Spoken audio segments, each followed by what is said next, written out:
Ok, sự việc đó nè, nhưng cái thai nhưng tay nào ngay biểu technology sao? Chẳng nhưng cái thai và hai chỉ nhưng bộ mà thừa technology với nhau ấy. Nè để tam đan nhưng mà giờ nó có thể đăng cái thai nhưng bạn một phí rồi còn việc mà dạ chấn để sao tại nhưng thấy mua mò sắp hết. Là nhưng bộ mà vĩnh thừa content phòng nào vĩnh. Ok, chẳng vì muốn nâng drop review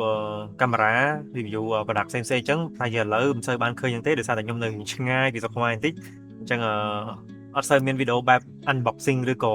testing ប្រដាប់អីទេប៉ុន្តែខ្ញុំនឹងចែកម្លែកពីការប្រើប្រាស់អ៊ីនធឺណិតរបស់ខ្ញុំពីការសាយជ្រាវលើ technology ខ្ញុំមានស្ដាយក៏ដែរបើសិនជាពេលខ្ញុំចប់ទី12ភ្លាមខ្ញុំចូលរៀន IT ភ្លាមឥឡូវប្រហែលខ្ញុំសរសេរកូដឲ្យបានច្រើនទៅតែឥឡូវ